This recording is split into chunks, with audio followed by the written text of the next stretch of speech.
সাদা অংশটা নিয়েছি, একটা ডিম, ডিমের সাদা অংশটা আমি আলাদা করে নিয়েছি আর কুসুমটা আলাদা করে নিয়েছি। নিয়েছি হাফ কাপ সাদা তেল, নিয়েছি 1 কাপ ময়দা, নিয়েছি চিনি হাফ কাপ, নিয়েছি অরেঞ্জ ভ্যানিলা, আর নিয়েছি বেকিং পাউডার, আর নিয়েছি কোকো পাউডার, আর নিয়েছি এখানে একটা ব্লেন্ডার নিয়ে নিয়েছি। ব্লেন্ডারের মধ্যে আমি ডিমের সাদা অংশটা দিয়ে দেব। এরপর দিয়ে দেব হাফ কাপ সাদা তেল,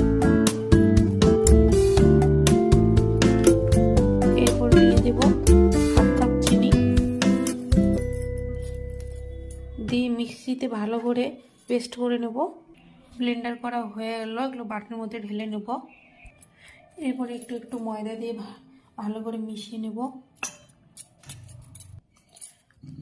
আবারও একটু ময়দা দিয়ে দেবো, দিয়ে ভালো করে মিশিয়ে নেব। এই কাজটা খুব ভালো করে করতে হবে। আমি 1 কাপ ময়দা নিয়েছিলাম, তো পুরোটাই আমার লাগেনি, কিছুটা আছে। আর এখানে ডিমের কুসুমটা দিয়ে দেবো, ডিমের কুসুমটা দিয়ে দিলাম, দিয়ে ভালো করে মিশিয়ে নেব।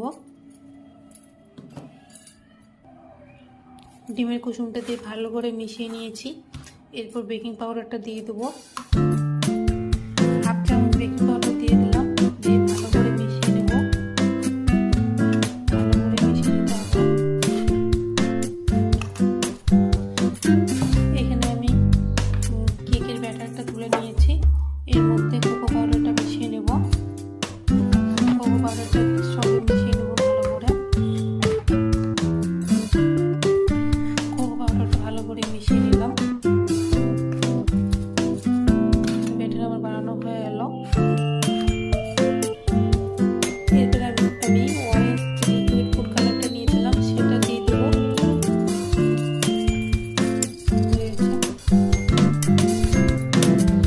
এখানে 3টা আমি 4 কাপ নিয়েছি, এগুলো সাধারণত সবারই করে থাকে 4 কাপ। তো এগুলোর মধ্যে আমি তেল ব্রাশ করে নেবো।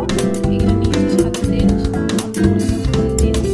তেলটাই কাপের মধ্যে দিয়ে দেবো, দিয়ে ভালো করে চায়ের গায়ে লাগিয়ে নেবো।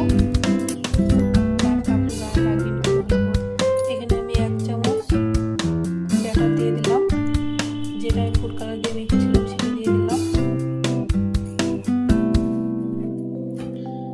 সব চায়ের কাপের মধ্যে এই ব্যাটারটা আমি দিয়ে দেবো। 3টা কাপের মধ্যে আমি ব্যাটারটা দিয়ে দিলাম।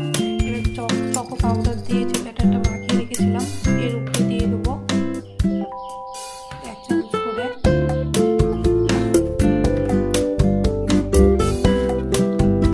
দিয়ে দেবো চকো পাউডারটা এর উপরে।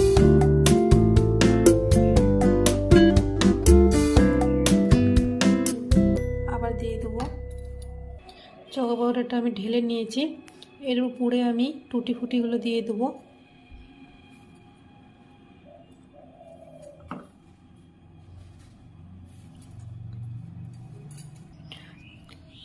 চায়ের কাপে টুটি ফুটিগুলো দেওয়া হয়ে গেল বন্ধুরা। এরপর আমরা একটা কড়াইয়ের মধ্যে বসিয়ে নেব। এখানে কড়াই একটা বসিয়ে দিয়েছি বন্ধুরা, এর উপরে চায়ের কাপগুলো দিয়ে দেব। এইভাবে দিয়ে দেবো, প্রত্যেকটা কাপ দিয়ে দেবো। এরপর ঢাকনা দিয়ে দেবো, ঢাকনা দিয়ে দিলাম।